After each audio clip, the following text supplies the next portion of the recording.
With me now is Anthony Jones, played for the Dockers and now he's jumped ship and gone to the Eagles as strength and conditioning coach, but he's also working in the mines for, where is it? Yep, Mineral Resources, there we go. How's your transition working in the mines after football? It's been a real good journey at the moment. There's a lot of characters up there and don't have a lot of physical background, so it's good to get the other end of the spectrum rather than working with the elite, working with guys and girls that are just trying to start their fitness journeys. What do you find so hard to get those people involved in fitness in the first place? It's just trying to give them advice on getting it into their routine. Yeah. It is pretty hard working 12 hours and then trying to fit in some physical activity, so giving them ways to make it part of their day so they can actually get it in and it's just part of their day. What about their diet?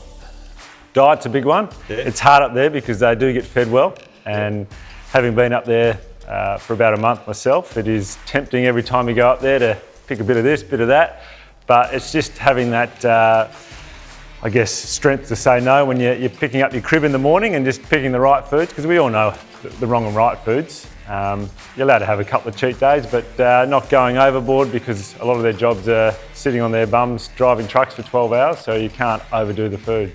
Now, you could have had an opportunity to go with the Eagles to the hub, but then you chose to go up and work for Mineral Resources. How have you found the transition as a FIFO worker? I've actually liked the routine. It's they're long days, as I said, and I empathise with the crew up there. They work hard, and as I mentioned, to get some physical activity in is pretty challenging, but also staying connected with family and friends is also a challenge. So the big thing I found is just being planned, so making sure you put time aside to do your fitness work, catch up with the family, even though you're feeling tired and had a long day, just trying to get it in, and once you stick to that routine, hopefully that'll flow and you'll feel a lot better and having that routine within your day. Now, you've been amongst it for a couple of months now. What are the biggest issues that you find with most of the workers or the FIFO workers? Biggest thing is, as you mentioned, diet, because a lot of the jobs are fairly low-key, sedentary, so sitting on their backsides, watching a screen, driving a truck.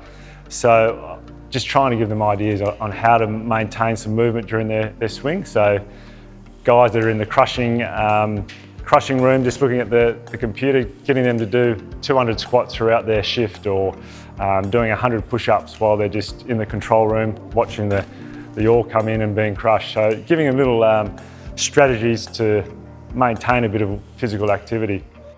I don't like bringing it up, but I have to bring it up because it's relevant to this. But when we were playing cricket and we were on tour all the time, the fitness consultant was there to keep us as fit as possible, but he was also a guy that you sort of rested your head on his shoulder, and your issues that were at home, we'd always express them to him, and he would help us out. Do you find that in the mining industry?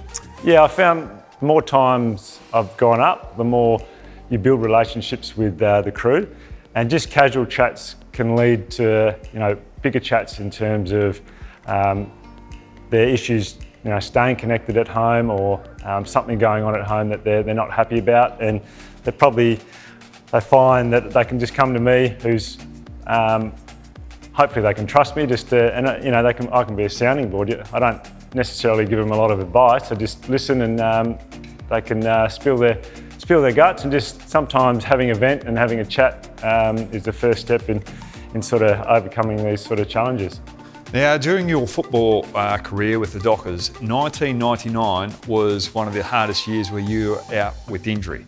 Now, you would have gone through the ups and downs there. Is there any experience from that you can pass on to the FIFO workers up there that are going through a few issues out home?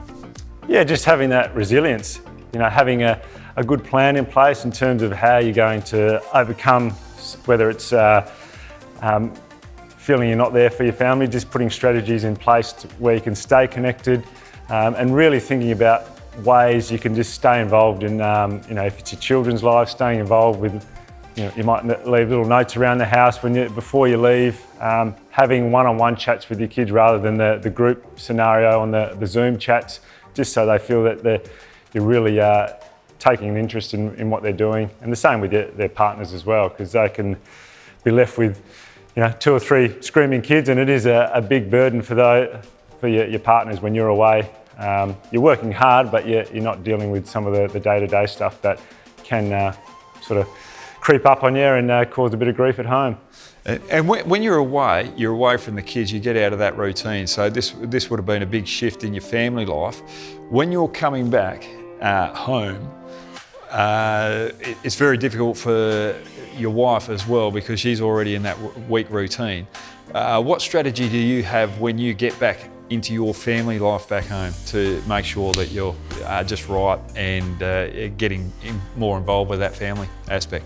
Just transition straight in. So it's picking the kids up from school, having those one-on-one moments with each kid. If you've got 2 or 3 kids, having, you could call them dates, where you go off and just do stuff one-on-one, so that they feel that they're back with dad or mum, because there's plenty of women working up on the mines now, and just helping out, giving your partner a chop out for some of the more mundane things, like making dinner, doing the dishes, walking the dog, and just making a real effort. Going back to the fitness, 12-hour shifts, you're working there 7 days. How many times should they be getting to the gym? They should be doing something every day. So whether it's just a walk, doing a bit of yoga, mobility, and if they're feeling more enthused, some weights or some cardio. So, and the best way to do it is to try and team up with a buddy. So when you're not feeling enthused, they can drag you along, and just create a routine. So whether it's before your shift or after your shift, whatever you feel is going to work for you, and just making sure it just becomes part of your daily routine. Thanks very much, Anthony. Well, there you go. The tips: diet, exercise when you can, and make sure you get to the gym because it's important, and stay in touch with your family. Now, in saying that, I'm going to utilise Anthony's expertise, and while I'm in the Eagles Hub, we're going to go off and buddy up and do a bit of a training session. All right. Look forward to it. Let's go. No drama. Let's go, Anthony.